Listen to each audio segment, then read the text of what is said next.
The dust from the horizon swirled like golden mist as Wade Everett's silhouette emerged against the setting sun, his weary stallion plodding steadily toward what remained of his dreams. The year was 1875, and the Nebraska territory stretched before him like an ocean of grass, unforgiving and vast. Wade had been riding for 3 days straight, his water canteen nearly empty and his spirit not far behind. Cherry Creek, Nebraska, appeared first as a smudge on the horizon, then slowly took shape as a collection of weathered buildings, a lone church steeple rising above the false-fronted establishments. Once, he might have seen such a town as Salvation. Now, at 32, Wade knew better than to expect much from these isolated outposts of civilization. He'd been drifting since the war ended a decade ago, carrying wounds both visible and hidden. The visible one pulled at his left shoulder where a Confederate bullet had shattered bone. The invisible ones woke him at night, sweating and reaching for a rifle that wasn't there.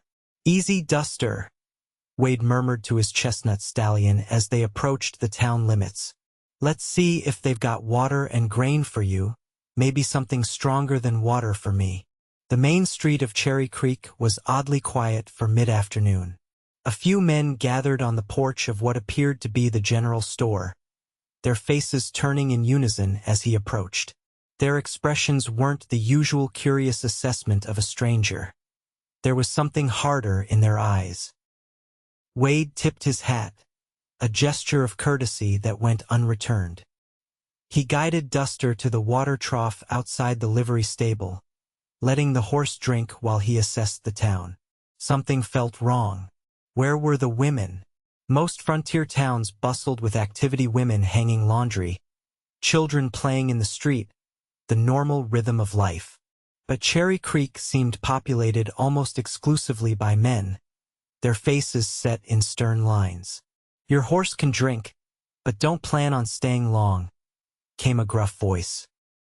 Wade turned to face a barrel-chested man with a gray-flecked beard and a tin star pinned to his vest. "Sheriff," Wade acknowledged with a nod. "Just passing through. My horse needs rest, and I could use a meal and a bed for the night." The sheriff's eyes narrowed. "We don't take kindly to drifters. There's a camp outside town where your kind stays." "My kind?" Wade kept his voice level, though his hand instinctively moved closer to his Colt. "Unmarried men. Cherry Creek is a town of moral principles. Mayor's orders." Wade had encountered strange town ordinances before, but this was new. "Since when is being unmarried a crime, Sheriff?" "It ain't, but we've had trouble. Too many single men causing problems, especially with our womenfolk. Mayor Blackstone decided any man without proper business or family ties stays outside town limits after sundown." Wade observed the other men on the street all wearing wedding bands, he noticed now. "And the women? Don't see many about." The sheriff's face hardened. "Our women know their place at home, where they belong.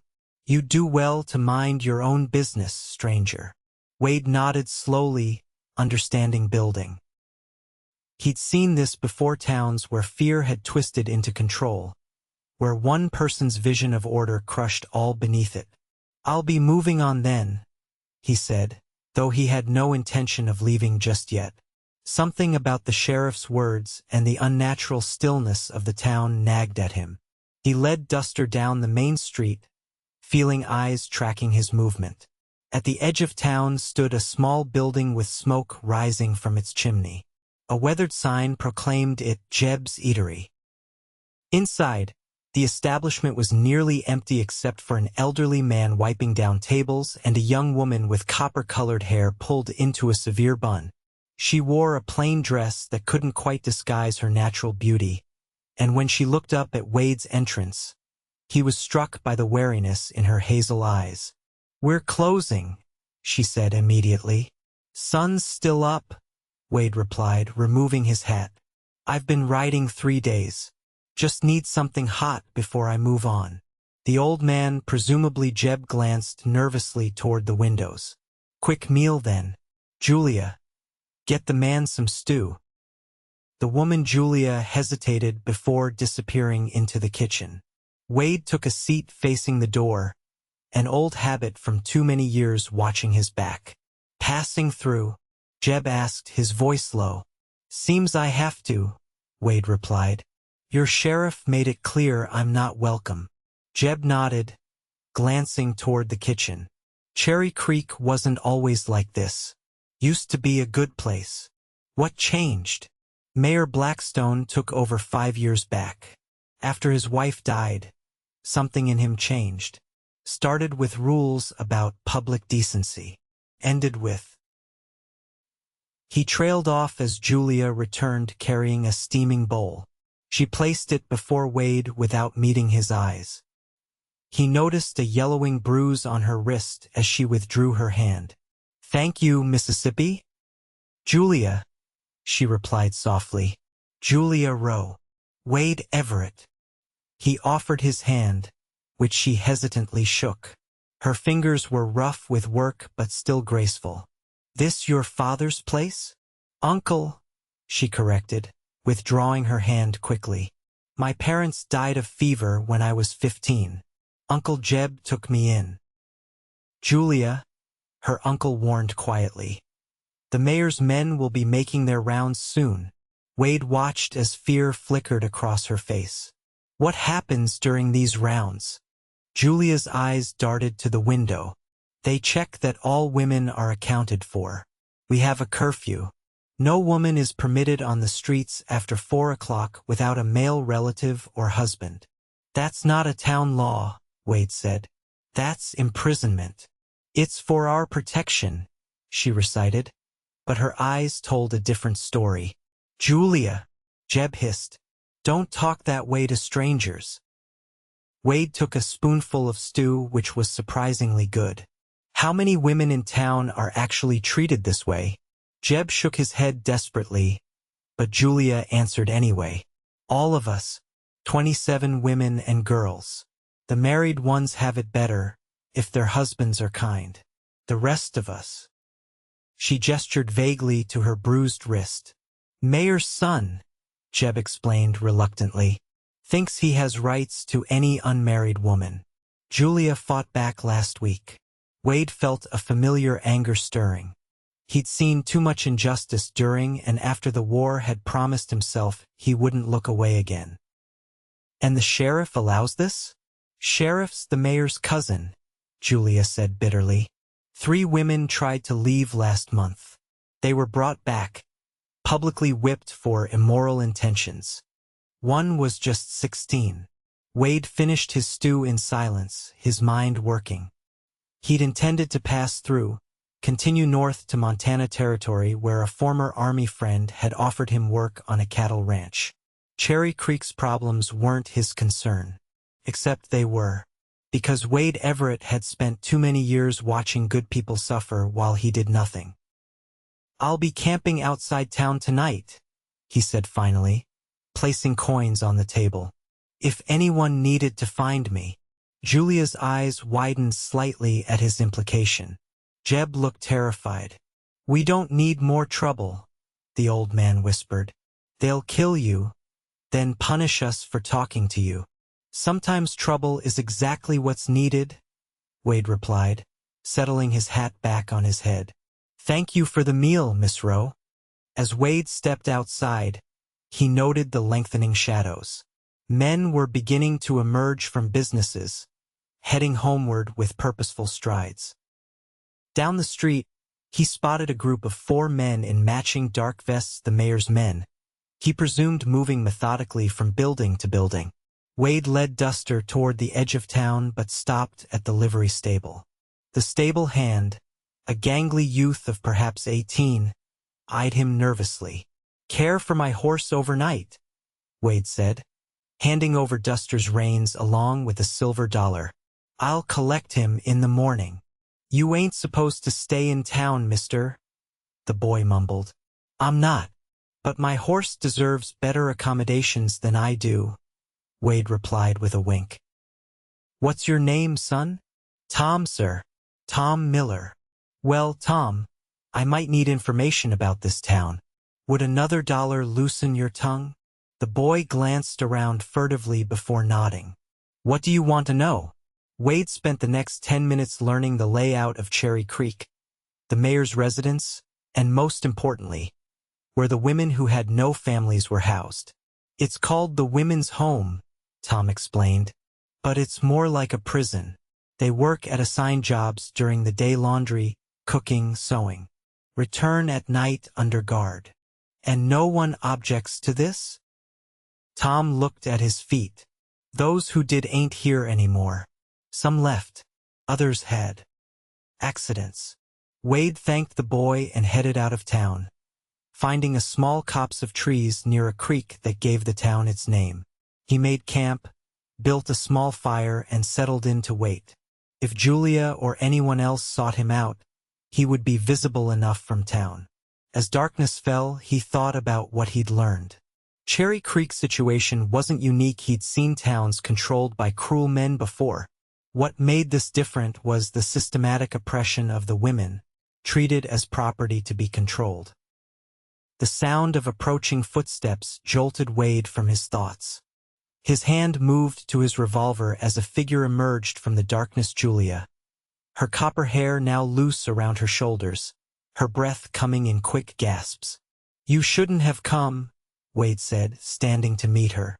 If they catch you, they'll do what they've always done, she interrupted, her voice surprisingly steady. But I had to warn you. The sheriff and mayor's men, they're planning to run you out tonight. They don't like what you were asking about. Wade gestured for her to sit by the fire. That was quick. I've barely been in town half a day. Word travels fast here, she replied, wrapping her shawl tighter. And strangers asking questions about the women is exactly what Mayor Blackstone fears most. Tell me everything, Wade said. From the beginning. As the fire crackled between them, Julia told her story. Cherry Creek had once been a typical frontier town, hardscrabble but decent. When Mayor Blackstone's wife died in childbirth, along with their infant daughter, something in him snapped. He became convinced it was God's punishment for the loose morality of the town's women. First came the curfews, then the dress codes, Julia explained. Women weren't allowed to speak in church or public gatherings. Then he created the home for women without male protectors, supposedly for our safety, but really to control us. And no one stood against him? Julia's face darkened. My father tried. He was found beaten to death behind his shop a week later. They called it a robbery. Wade studied her face in the firelight. Despite everything, there was steel in her spine. You're taking a mighty risk coming to me. What choice do I have? She asked fiercely. We're dying here, just slowly. 3 girls have taken their own lives in the past year. Others have been, she broke off, voice catching. The next girl the mayor's son decides to court could be me. A twig snapped in the darkness. Wade was on his feet instantly, pushing Julia behind him as he drew his Colt. That's far enough, he called into the darkness. Just me, mister, came Tom's voice as the stable boy stepped into the firelight. His face was bloody, one eye swelling shut. They caught me talking to you. Asked what I told you. Jesus, boy, Wade muttered, holstering his weapon. Sit down before you fall down. Tom collapsed by the fire. Julia tore a strip from her petticoat to wipe the blood from his face. They're coming, Tom gasped. Sheriff and 5 men. Said they'd teach you to meddle. Wade checked his ammunition. Julia, take Tom and head into those trees. Stay hidden. What are you going to do? She asked, her eyes wide with fear. What I should have done the moment I saw what kind of town this is, he replied grimly. Sometimes men only understand one language. He helped Julia get Tom to his feet, watching as they disappeared into the darkness. Then he kicked dirt over his fire, plunging the camp into darkness, and waited. The 6 men arrived noisily, carrying torches and shotguns, clearly expecting to find Wade asleep or unprepared. Instead, they found an empty camp. "Come out, Drifter," the sheriff called. "We know you're here." Wade stepped from behind a large oak, his Colt leveled. "I'm right here, Sheriff. Care to explain why you and your men are trespassing on my camp?" The men swung around, momentarily startled. The sheriff recovered first. "You've been asking dangerous questions, stirring up trouble. Cherry Creek doesn't need your kind." "And what kind is that?" Wade asked calmly. "The kind that objects to women being treated like property?" A heavy-set man with an expensive coat, the mayor, Wade guessed, stepped forward. "Our town has moral standards, stranger. Our women are protected." "Protected?" Wade laughed harshly. "Is that what you call it when your son leaves bruises on Julia Rowe? When you whip girls for trying to leave?" Mayor Blackstone's face contorted with rage. "How dare you? Men like you bring corruption and wickedness. You'll not pollute our town with your ideas." "Your town?" Wade kept his voice steady, his gun unwavering.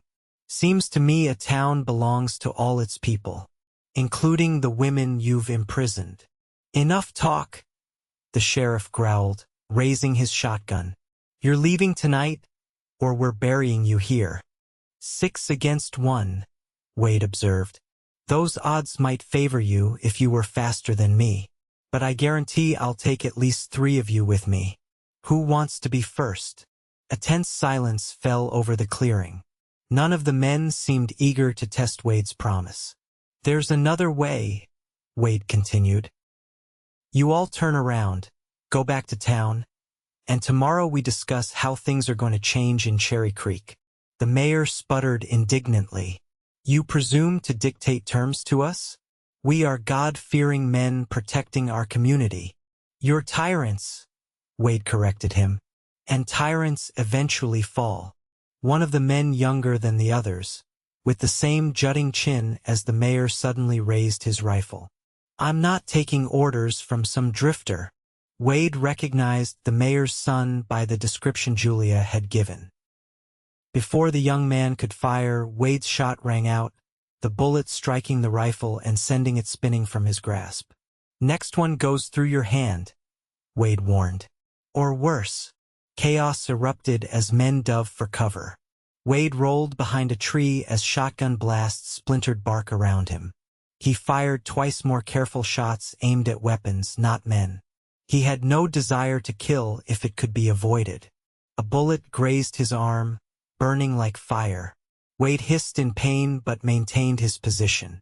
He counted shots, waiting for the inevitable pause in firing as men reloaded. When it came, he moved swiftly, circling behind the group until he had a clear shot at the sheriff. He pressed his Colt against the man's head. "Tell your men to lower their weapons," Wade ordered. "Now." The sheriff froze. "Do as he says, boys." Reluctantly, guns lowered around the clearing. "Here's what happens next," Wade announced. "You all go back to town. Tomorrow at noon, I'm riding in. We're going to have a town meeting, everyone, including every woman in Cherry Creek. We're going to talk about how things change from here." "You can't possibly think," the mayor began. "I'm not finished," Wade cut him off. "Anyone who tries to stop this meeting, or who harms any woman in this town between now and then, will answer to me. And I promise you, I won't aim for your weapons next time." He released the sheriff with a shove. "Go. Now." The men backed away, the mayor helping his son, who was still clutching his injured hand. The sheriff was the last to leave, his face a mask of hatred. "This isn't over, Drifter." "No," Wade agreed. "It's just beginning." When they had gone, Julia and Tom emerged from the trees. Julia's face was pale in the moonlight. "You shouldn't have done that," she whispered. "They'll gather more men, come back." "Probably," Wade agreed, wincing as he examined his wounded arm. "Which is why we need to move quickly. Tom, are you well enough to ride?" The boy nodded, though his face was still puffy with bruising. "Good. I need you to take Julia to the next town, Riverdale, is it? Find the marshal there. Tell him what's happening in Cherry Creek. Julia shook her head. I can't leave the others. Not after what you just did. Wade looked at her, really looked at her, the determination in her eyes, the set of her jaw. You realize what might happen tomorrow? These men won't give up their power easily. I know, she replied. But if I run, what hope do the other women have? Wade sighed, recognizing the truth in her words. All right, but Tom still goes for help. After giving Tom instructions and his spare horse, Wade turned to Julia. You can't go back to town tonight. They'll be watching for you. I know, she said softly. I made my choice when I came to warn you. They sat in silence by the rekindled fire. Julia eventually spoke again, her voice barely audible over the crackling flames. Why are you doing this? You could have ridden past. This isn't your fight. Wade stared into the fire, memories washing over him of battlefields where he'd fought for a cause he barely understood, of towns where he'd witnessed injustice and done nothing, of the emptiness that had followed him since the war. Maybe it should be, he said finally. Maybe all these years I've been drifting, looking for something worth standing for. He looked up at Julia, her copper hair gleaming in the firelight. I saw what was happening in that town. I saw what they did to you, to the others. I couldn't ride past. Julia reached across the space between them, her hand covering his. Thank you, she whispered. Whatever happens tomorrow, thank you for seeing us. Wade turned his hand, his fingers interlacing with hers. For the first time in years, he felt something stir within him, something he'd thought had died on the battlefields of a war long past. Dawn came too quickly. Wade and Julia had spent the night planning, talking through every possibility for the confrontation to come. As the first light broke over the horizon, Wade checked his weapons one last time. Stay here, he instructed Julia. I'll go into town first. Make sure it's safe. She shook her head firmly. We go together. The women need to see one of their own standing with you.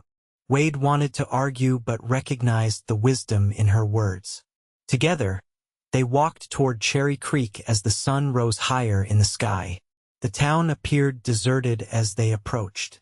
Windows were shuttered, doors closed. But Wade knew they were being watched, could feel eyes tracking their movement down the main street. The church, Julia suggested. It's the largest building. If we're having a town meeting, that's where it should be. They headed toward the white-clapboard building at the end of the street. As they neared, the church doors swung open. Wade tensed, hand moving to his holster, but relaxed slightly when he saw who emerged.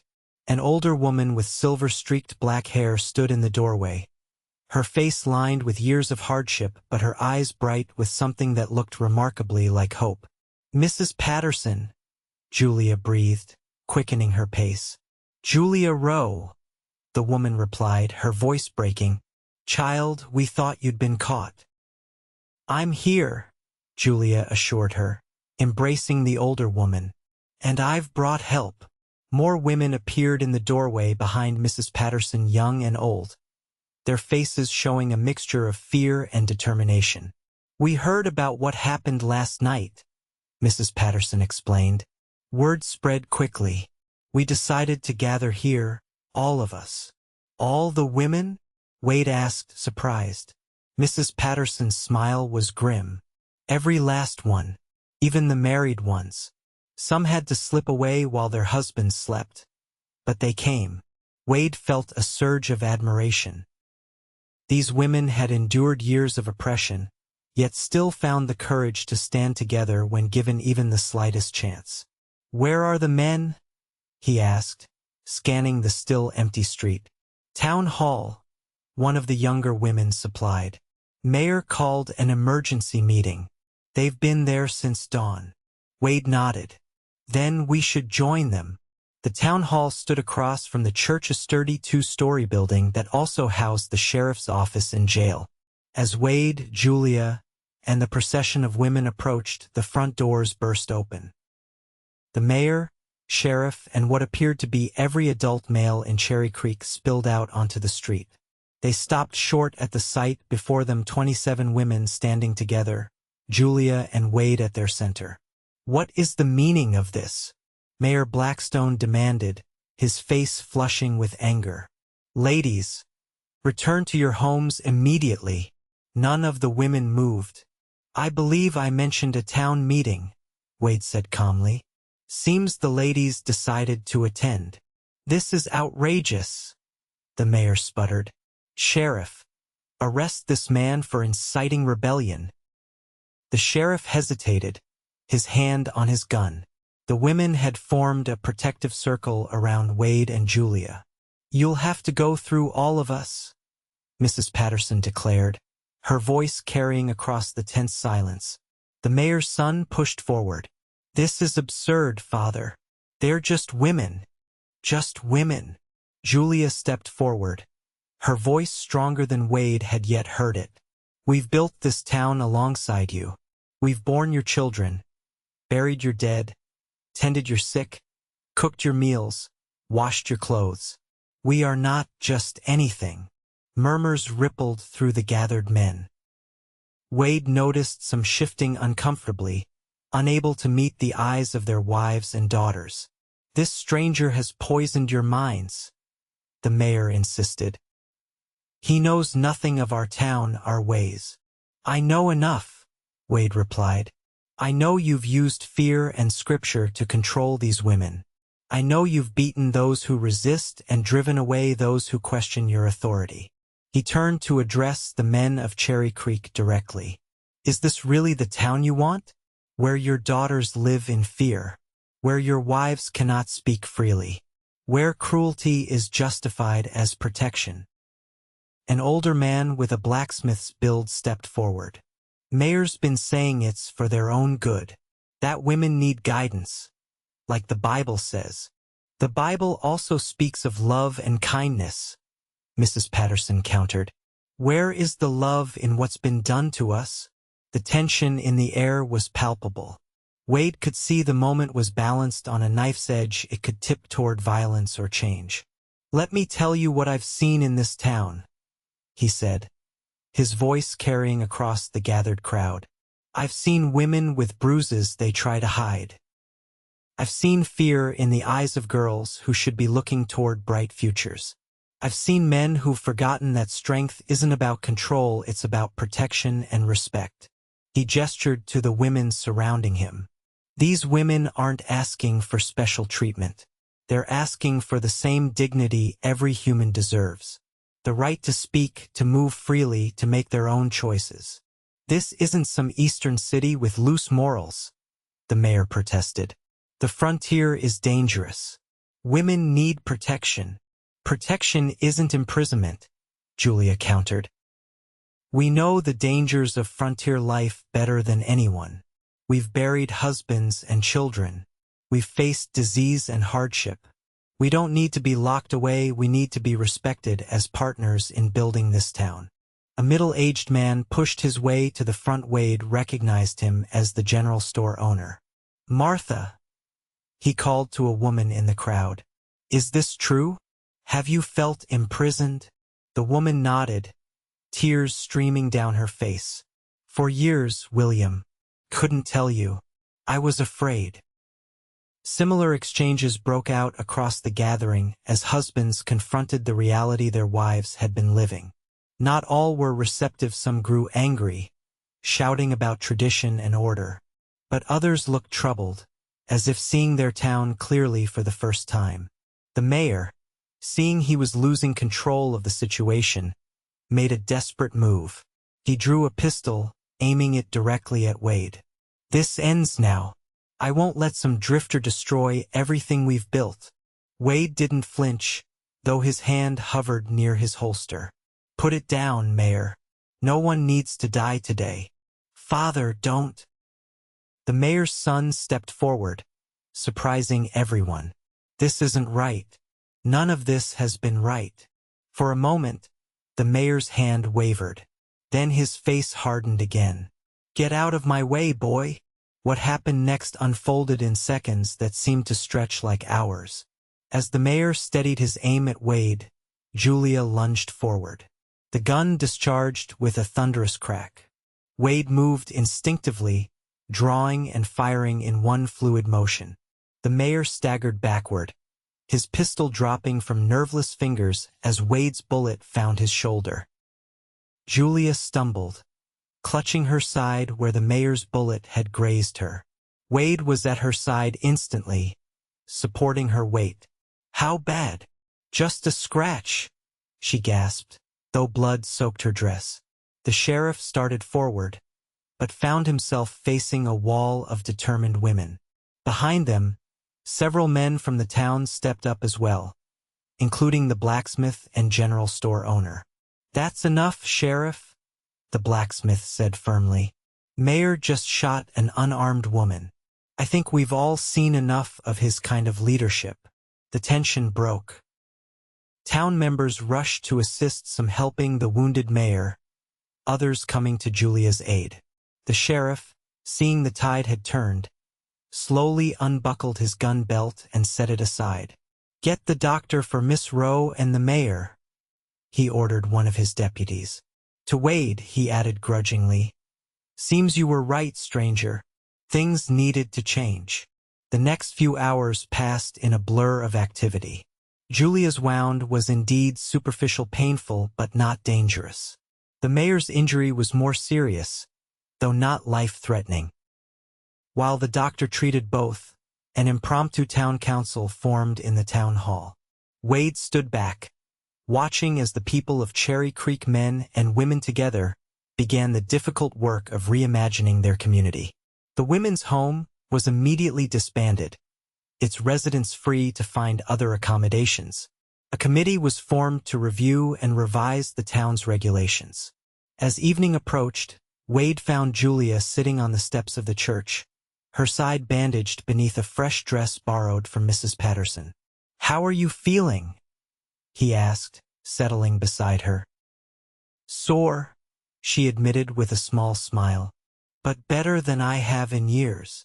Wade nodded toward the town hall, where discussions continued. "Looks like Cherry Creek is on its way to becoming a different kind of town." "Because of you," Julia said softly. Wade shook his head. "No, because those women found their courage. Because enough good men finally opened their eyes." He paused. "And because of you, Julia Rowe. You were the first to stand up." She studied his face in the fading light. "What will you do now?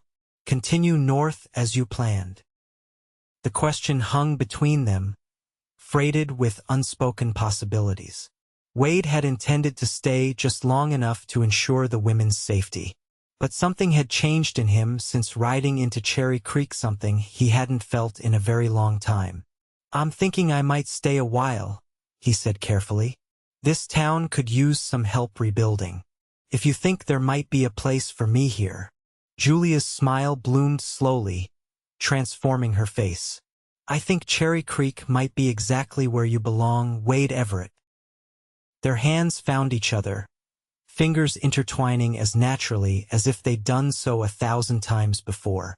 Around them, the town continued its first evening of true freedom, women walking openly in the streets, voices raised in conversation rather than whispers, the beginnings of healing after years of fear. "It won't be easy," Wade cautioned. "Change never is. There will be resistance, setbacks." "I know," Julia agreed, "but nothing worth having ever comes easily." As the first stars appeared above Cherry Creek, Wade realized that in helping to free this town, he had somehow freed himself as well from the aimless wandering that had defined his life since the war, from the weight of past inaction in the face of injustice. For the first time in years, he felt the stirrings of a future worth building. The warm months passed swiftly in Cherry Creek. True to his word, Wade stayed, initially taking work at the livery stable while helping the town transition to its new way of life. It wasn't always smooth. Old habits and resentments died hard, but day by day, the community transformed. Mayor Blackstone recovered from his wound but found himself removed from office by unanimous vote. He left town shortly after, bitter and unrepentant. His son, however, stayed, working to make amends for his father's cruelty and his own past actions. The sheriff, surprisingly, adapted to the new order.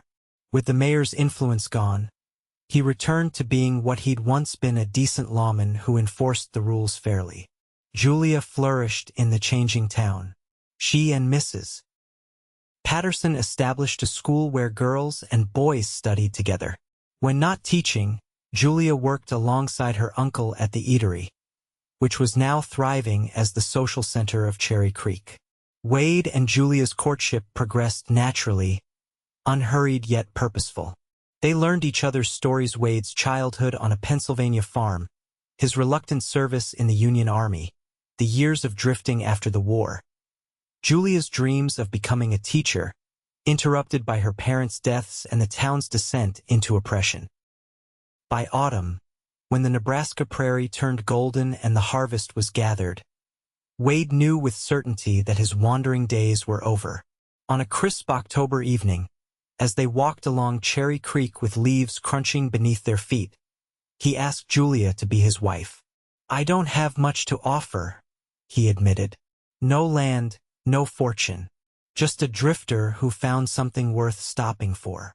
Julia's eyes shone in the fading light. "You offered me freedom when I'd almost forgotten what it felt like.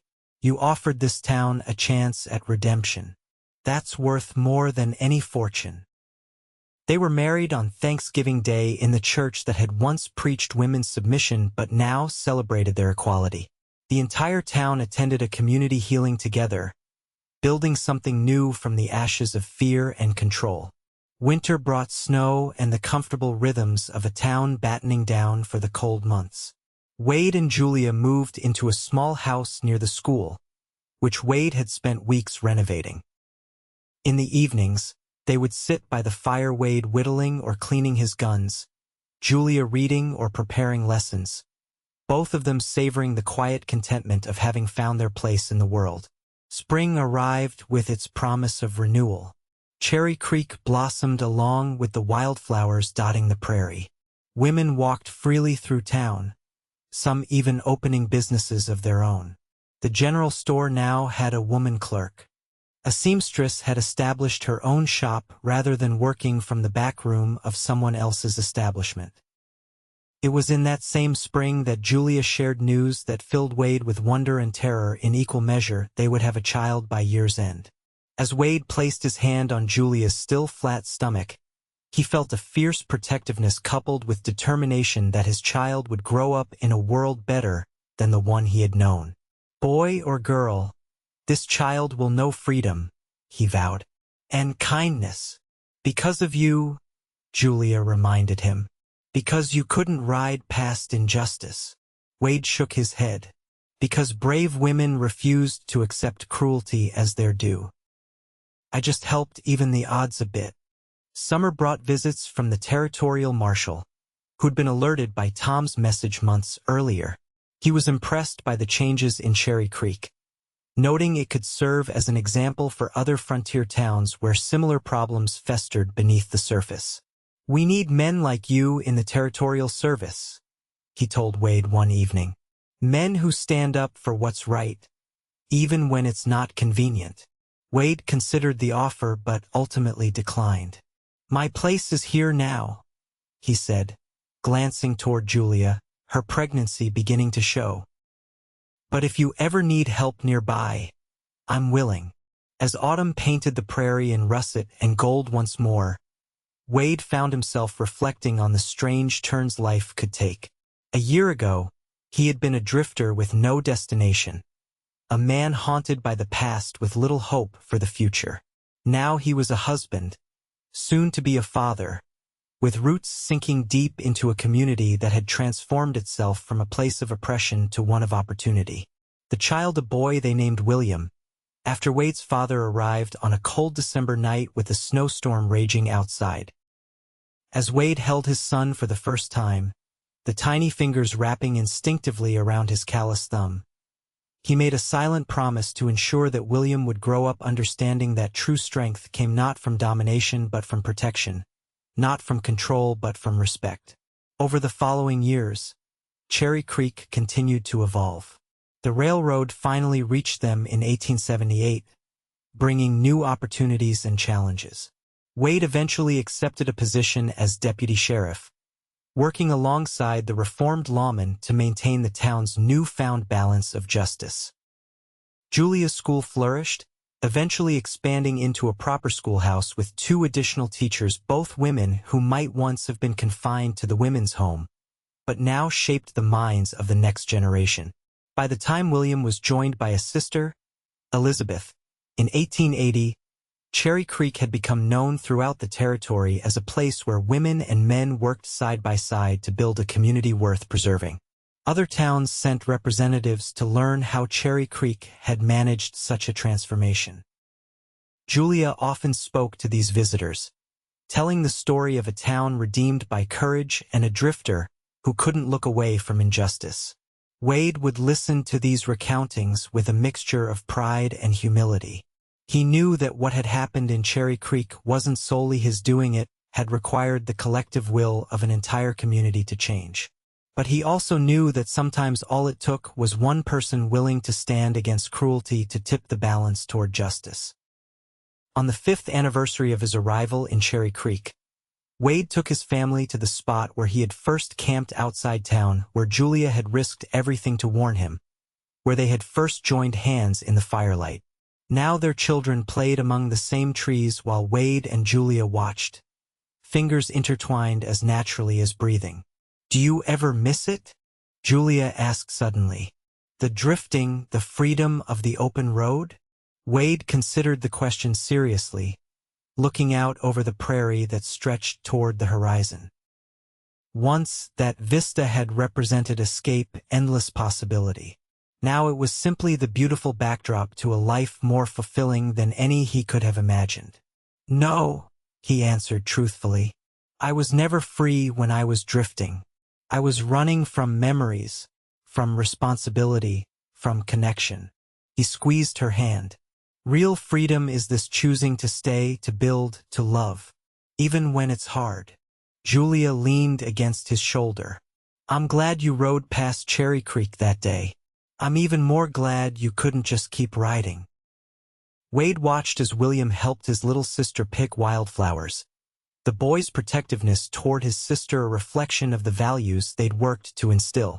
"Some injustices can't be ignored," he said softly. "Some cruelties demand action." "Your kindness shamed their cruelty," Julia murmured.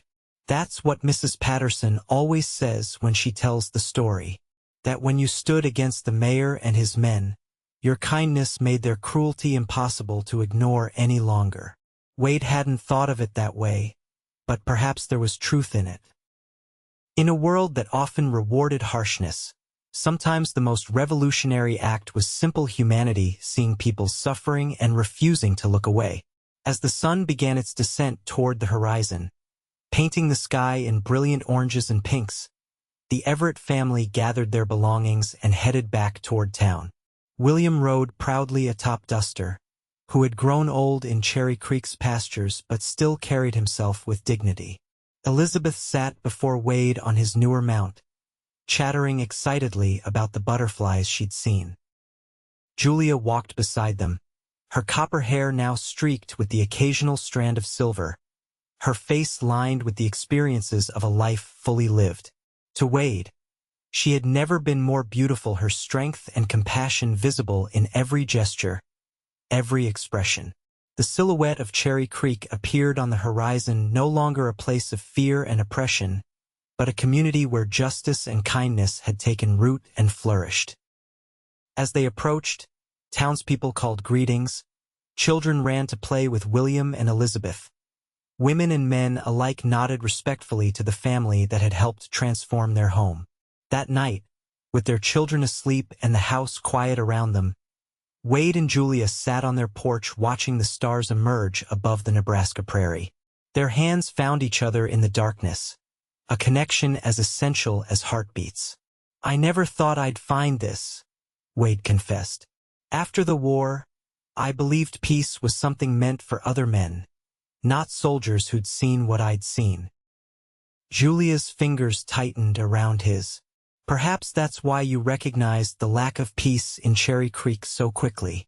You knew what it looked like when people lived in fear. Perhaps, Wade agreed. Or perhaps I just couldn't bear to see you afraid. They sat in comfortable silence, listening to the night sounds of the prairie, the distant howl of coyotes, the rustle of wind through autumn dry grass, the occasional hoot of an owl hunting in the darkness. Sounds that had once signaled loneliness to Wade now formed the backdrop to a contentment so complete it sometimes overwhelmed him. Do you know what I wish? Julia asked suddenly. I wish every town had someone ride through who wouldn't look away from injustice. Someone who understood that kindness isn't weakness, it's the greatest strength of all. Wade thought of all the places he'd passed in his years of wandering towns where shadows lurked beneath the surface, where cruelty masqueraded as tradition, where people suffered in silence because no one dared to speak. Maybe someday, he said, maybe our children will be those people. Julia smiled in the darkness.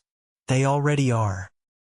William stood up for Sarah Miller yesterday when the Donaldson boy was teasing her.